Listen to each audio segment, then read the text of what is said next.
Welcome to The Artist Remains. I'm artist and curator P.E. Pinkman, and today's guest is New Jersey-based contemporary artist Brad Terhune. Hi, Brad. How you doing? Hi, Paul. How are you? Good to see Good. you. Same. If you wouldn't mind, just give us a quick introduction about you and your work and stuff in general. Okay. Like you said, I'm a contemporary artist here in New Jersey. I've been making art for a really, really long time. In my childhood, I found great pleasure in the found object and putting things together. And that is in addition to obviously painting and drawing and all those things that we love to do as a child. Went to the School of Visual Arts right out of high school, took a break for a little while, went back part-time, did some other things, decided that I would like to teach art in a high school setting and have done that for a long time.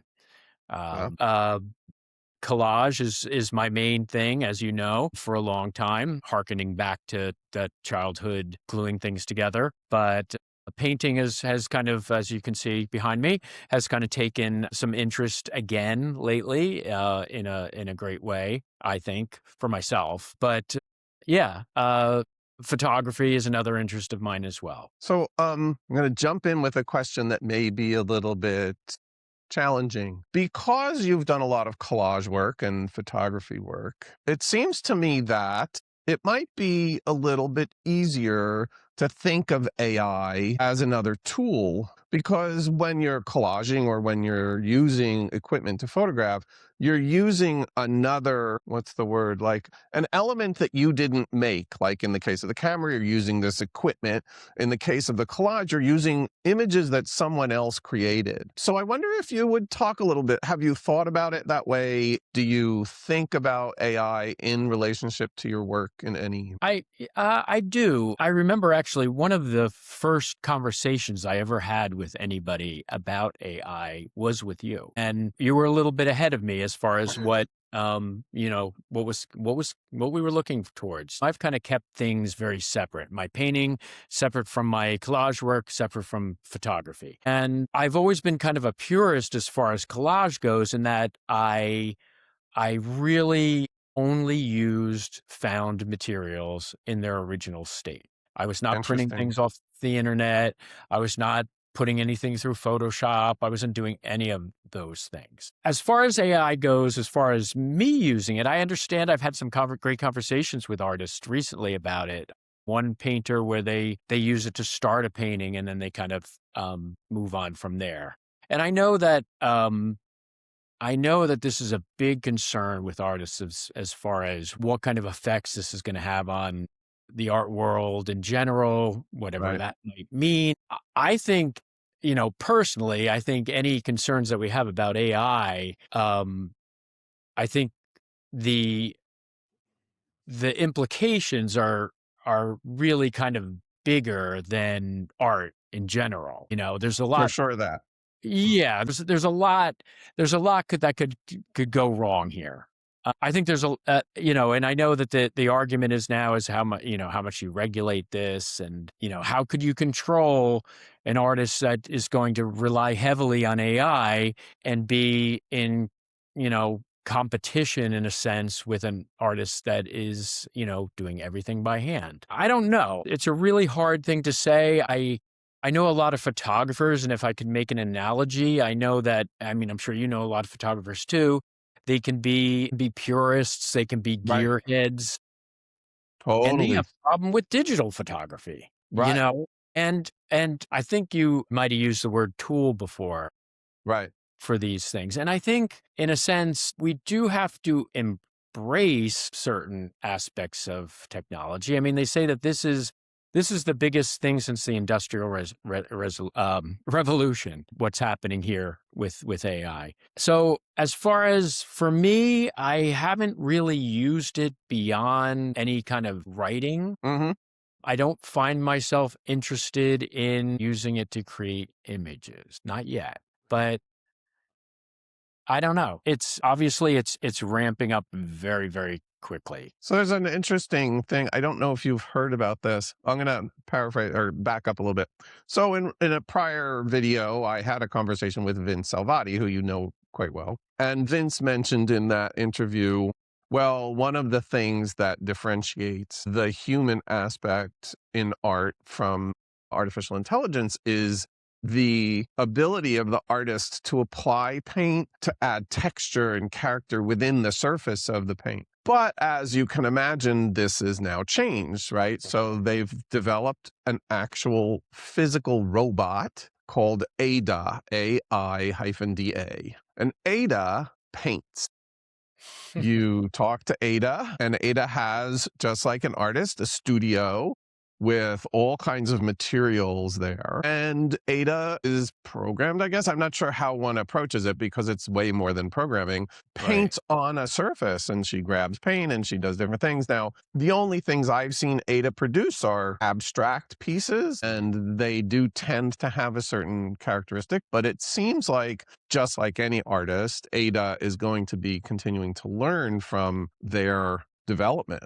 So here's another piece of this that's sort of emerging or kind of pushing into the area where visual artists sort of claim their own. And I wonder if, in this context, if you were to see a painting by Ada without knowing that she did it, if you could tell that it was done by an artificial intelligence robot versus a human. I mean, it would be an interesting exercise, right? Yeah, yeah. I think I was listening to a piece on NPR that was very, very ominous about all of this. Right, I'm sure, And, you as they start can be. to talk about the robots, it kind of gets into a whole different dystopian kind of setting. And as far as like directly answer your question, I think if you, I guess if you're asking, can you tell the difference, Right. Could you right? perceive something? Yeah, I mean, you're seeing that with photographs that are being altered. Right. You've been seeing it with Photoshop all along, bad Photoshop, and then Yeah. with bad AI, where people would have like 7 fingers and things like that. I think I don't. We there's so much we don't know. I mean, it's if I looked at something and I said, "Oh, that's a great painting," and then I learned that it was produced by AI. Well, then obviously, well, maybe not so obviously to some people, my opinion is probably going to go down of the painting. I mean, I fully support technology in all shapes and sizes, but we have seen this with every kind of advancement that we've had. Whether you're talking about like hip hop and sampling, you Right. know, I mean, Yes, a very good analogy, actually.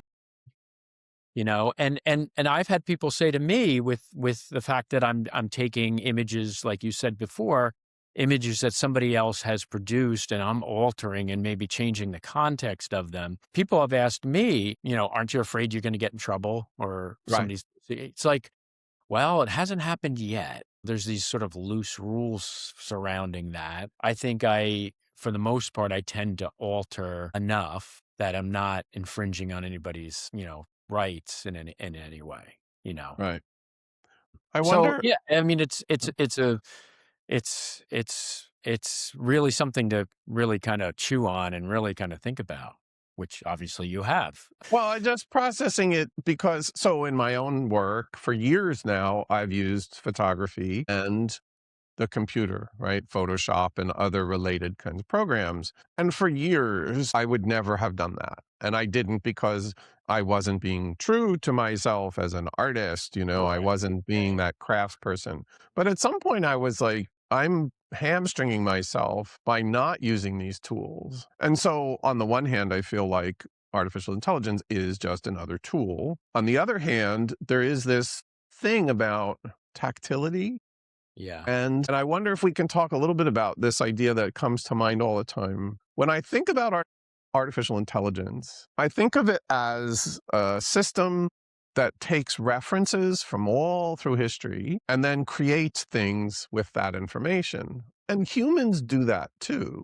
Hmm. But we have this ability to take all that information and make a leap, right? Make a leap that's not a reference to the past. And I wonder if you've had anything like that experience in your own work. And would you characterize that as being something more specifically human, as I tend to feel that it is? Well, Yeah, the human aspect, the emotional aspect, obviously, is something that um, is something that so far AI has not been able to really, master that. I think art making in general, and I think we've had this conversation before about abstraction. I have a problem with things that are a little bit too derivative of other Mm, work.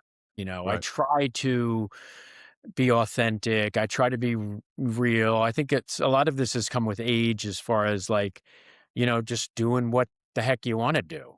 And um, I have found as much pleasure in when somebody has really disliked something that I've done as they really liked something that I've done because it's getting a response. It's getting a re- Yeah.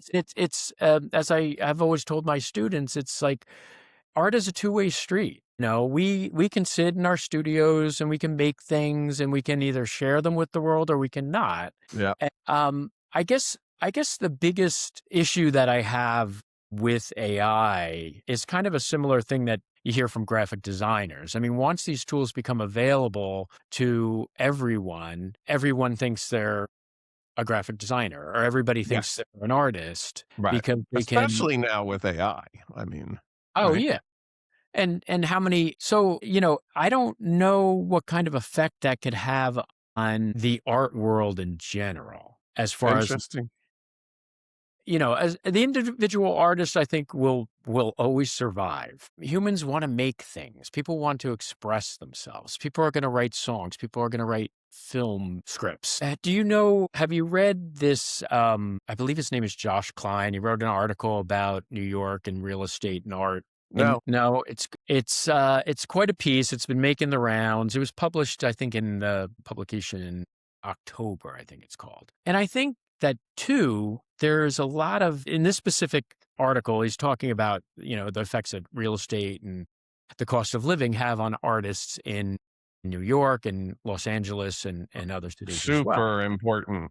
Yeah, and I think and I'm guilty of this too. I've been so enraptured and intrigued by the modernist movement, going with the Dada movement, the surrealists, the abstract expressionists and the phase. I've kind of delved in by discovering this artist and that artist, a lot of the stuff, um, a lot of the art world that exists in Los Angeles and Oh, yeah. California. Big.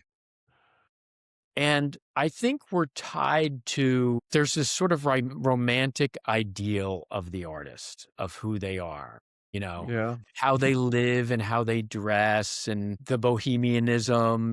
And the fact of the matter is, I think all of these, even with AI, all this stuff is still going to be available, but it's just not the same. New Right. York is obviously it's not the same as it was in the 1950s and 70s, as we've seen neighborhoods, the galleries shift from neighborhood to neighborhood and little pop-up places started by 20 somethings and all the stuff that happened in Brooklyn, and it's just change. And I think we have to be open to it. We have to ask ourselves what is too much.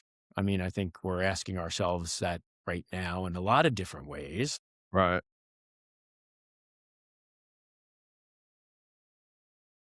There's art, and you look at a lot of art, we all do. You're not going to love everything out there made by everybody, and that's the thing. It's like the same thing with anything else. You're talking about music, or you're talking about film or books. These are all people expressing themselves, but like I don't understand, for example, not to pick on anybody's particular thing that they do, but I don't really understand why an artist, especially a mature artist, okay? Because Mhm. again, school, I and how do we start? We start by sort of mimicking things that we see, and that makes us feel good. If I don't understand, like for example, this sort of connection between like pop art, lots of times with like characters in them, and street art.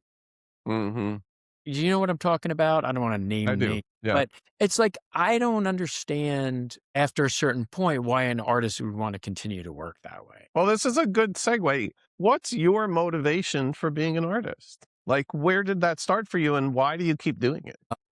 I know it's Necessity. a tough question, but Yeah, no, well, that's the thing that we just can't stop doing it.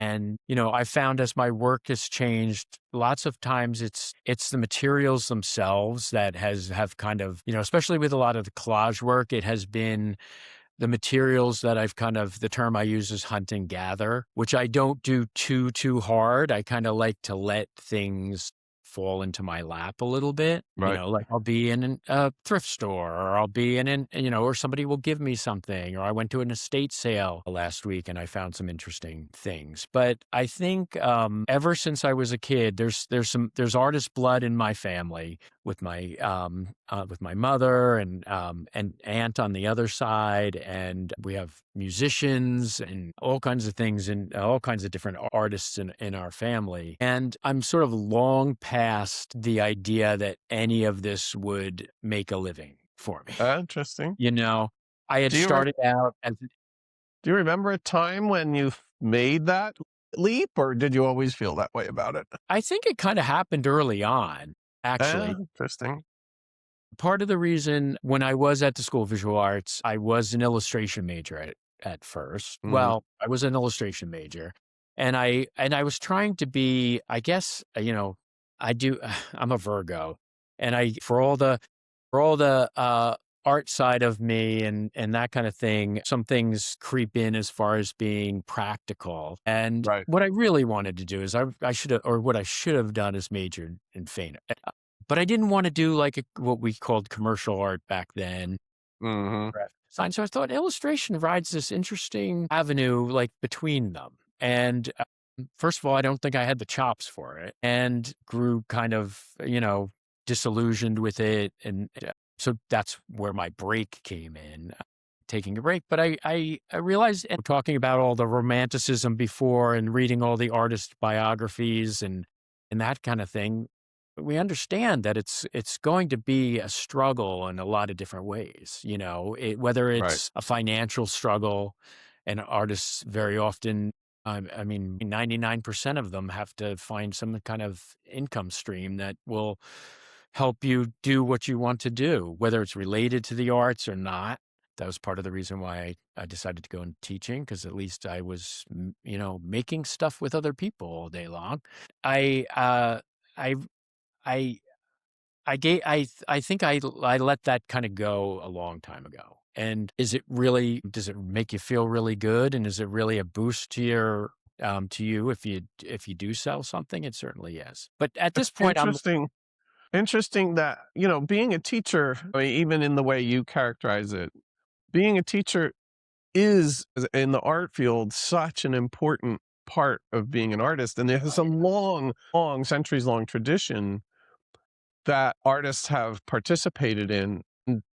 Thank God for people Yeah, like yourself yeah, who've become teachers. And yet, unfortunately, it's sort of seen as a kind of step brother or stepsister to being yeah. but I don't believe that. I think that art in and of itself, whether it be painting or sculpture or any music, your teachers are probably the most important thing that can happen to you as an artist. So that you I'm sure chose you that path is, in my view, just as valid as producing art every day. right. It's teaching, that's a whole 'nother conversation. Right, it is. But it's a good thing that it's there for artists, because I know, Yeah, and everybody's different. I know artists that if they have to do something else, they want to be in the art world in some way. Or there's other artists that want to do, something entirely different so that it doesn't interfere in the headspace, I guess. So it could go very different ways for individual, the individual artist. it's interesting too. I mean, given what I know, very limited as it is, sort of well-known or famous artists. I think as a teacher, you actually probably get to produce and work with people producing more art than a lot of the people who are actually well-known artists, where much of their work is being produced by studios of people, and a Right. lot of their time is spent in public relations of one form or another, planning and organizing and running a business, and then Right. none of that is art in its truest sense. I mean, it's And related, but that tends to be the stuff that artists are kind of not great at, right. It's so funny, isn't part it? of for the business end of it. And I guess that's, while if you have enough success, you can bring somebody in to do that for you. Maybe you go to Yale and they teach you that, but I know in the art school I went to, I don't know about you, they did not teach us a tiny little bit of anything about business, the business side of it. It No. was just never talked about. And I think that was another part of the thing that kind of turned me off a little bit when I was studying illustration was, and this is, pre-internet, and Right. the idea of pounding the pavement with your portfolio Yep. seemed like I just want to make things. Exactly. Yeah, it's I'm a big reader as well, so I'm very interested in illustration and its connection to text, period. But there's just that idea of just like, walking around with that thing up and down elevators in New York City just didn't sound very appealing to me. I But don't know if you had this experience, but because I had the same sort of background, by the time the internet came along, I was excited because I thought, well, I don't have to do that. The internet's going to make it so much easier for me to just send people things. But what I could not have anticipated was that the internet would allow every human being on the planet to send so many things that people just stopped looking. It became right. impossible. Going back to the AI conversation, I mean, there's another example of technology and the good and the pros and the cons. Yeah, and we know that there's an awful lot of artists out there, and the algorithms get all wonky, and Yeah. sometimes you can seem just as unseen. And that I think that's maybe this is a little bit of a tangent or a segue. Um, but just going back to like a sense of community in the art world, like where Mhm. you kind of find your people and find your tribe. And that was something about, I'd say 10 or so years ago that I was really missing and really searching for, because we know that, obviously it can be the very solitary thing that you're doing. I think it goes back to what I was saying in that article. If you can't have this little community where artists live, these places do exist, but it's probably not going to be Manhattan. That's a really important part of it. And what we're doing right now is an important part of that, I think. I think so. At least using technology to help continue and expand this connection between artists, where our system, no matter how much it feels like it's supposed to be interconnected, actually separates us rather than connects us. We can try through these methods to bring that connection back together. Right, right. We're kind of running out of time, but I did want to just ask one final important question. So, my familiarity with your work, and you talked about it a little bit already, you did a lot of work with collage. And then over time, more recently, probably again, you've returned to paint. As I've mentioned to you before, since we've known each other, both things feel very connected to one another. There's a holistic sense of you as an artist in those pieces. Given where you're at today, what do you see happening for you going forward? Have you thought about it? Where do you see your work going? And then do you have any shows coming up, et cetera? Just what's going on for you in the future? What's going on for me in the future? Well, the painting and the collage has been very separate. I have recently explored using text in a lot of the collage work. You and I had a discussion looking at some more of the recent collage after this series of paintings was done. And I did start to notice similarities between things. I have a visual language, and whether it is existing in the painting or the collage, I love the grid. I love verticals and horizontals interacting with each other. I feel that, like the painting behind me, it is my reflection of the world around me. I'm very interested in architecture. I'm very interested in nature. I know these are very kind of like off the hand kind of things to say, but it all comes out of you in Right. some way. It comes into you and then it comes out of you. That's what art making is. I had, the great advice that I received from yourself was like, well, maybe it's time to sort of marry the two. So I first made an attempt to start another large canvas and then use some of the collage in it, and I wasn't real jazzed with it. It wasn't really Mm. speaking to me, and it's kind of sitting in the studio, very lonely right now. But then I got the ideas, what about painting into a collage or collaging further? And how about using maybe some technology? So what I did is I had been working very, very small, 6 by 8, 8 by 10, as I tried to figure this out. And I had some prints made slightly larger. And now I haven't gone through the second round of this yet, but the concept is basically I can take these prints. They are my, unfinished collages or collages that are kind of spare. Maybe they only have a Right. few pieces in them. Drawing and painting and collaging into those, Wow. rephotographing them, going a little bit bigger, working further into them. I love it.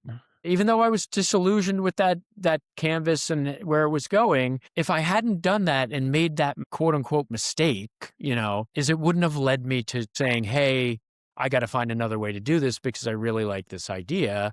Um, and again, I would rarely make prints of collages. I know other collage artists that they're horrified that I have, but I'm seeing the camera and the printing process as just another, like what we've talked about, is another tool to kind of get to the next level. Where I don't Maybe have a problem with that personally. I was gonna say maybe the history of art is the history of people being horrified. Yeah. Well, Because if you look back, it yeah. feels like that's what happens, Yeah, that's 100% true. I mean, if you think about the Impressionists, and right? people were Horrified. horrified by that, and we Yeah. look at it, and it seems so lovely, and it's like that's where context comes in, and that's where Right. time comes in, and those are all the Familiarity, you know? yeah, and that too. There's so much that I saw something recently where somebody was like, they're just complaining about Rothko again, Oh, and how boy. these Rothko haters or these Jackson Pollock haters. It's like it's a silly argument on their part, but it's also It is. your counter argument. You are not going to win with these people, and. So you might say something like, well, if you understood the context or what his motions behind something or this or that, it's like, well, if I have to know all that, it certainly solidifies the fact that I don't enjoy it. So that's what makes this whole thing very complex and so interesting. And, before you ask the question, what keeps you going? It's all of that. It's all of that. On the first day of class, I would tell my students, I don't clock out at 3 o'clock and stop thinking about art. I'm reading, I'm listening to podcasts, I'm going to shows, I'm watching documentaries, I'm talking to other artists, I'm doing things like this. It's like all of those things, and either you're truly interested in it and you want to be engaged, or you don't. And Right. there's nothing wrong with either one. All right, let's, stop there. I just wanna ask a couple things. Do you have any shows coming up? Oh Where can yeah, we see where can we see your work, your website, whatever? I'm kind of taking a little bit of a break from the big group shows. As you know, I'm involved with a small collective in Jersey City called Outliers Gallery. We have a space at 150 Bay. I am involved. That kind of grew out of the organization Pro Arts Jersey City. Serve on Right. the board there. If I can give a shout out to Smush Gallery in Yeah. Jersey City, back in their good graces. They've got their 0 to 102, I think it is, show coming up. They do great work over there. So I'm just really interested in the community part of it, and not trying to be in every show that's out there. I'm trying to think of opportunities and see opportunities that really kind of resonate with me in some really kind of core way, I guess you could say. But it's Brad, I am on the if I www.bradterhune.com. perfect. On Instagram, I don't use Facebook. It's at Brad_Terhune_studio. I love that. That's a tool. That is a piece of technology that, for all its faults, I continue to embrace, and you see a lot of great stuff there. So, yeah, I'm out and about. Well, Brad Terhune, thank you so much. I can't Thank really you. thank you enough. This is great, interesting conversation, and look forward to more. And Thank you. you'll see this live fairly soon. And I can't wait to see how this grows and this develops for you. I think it's a great Me thing. too. Yeah. All right. Thanks again. Thank you.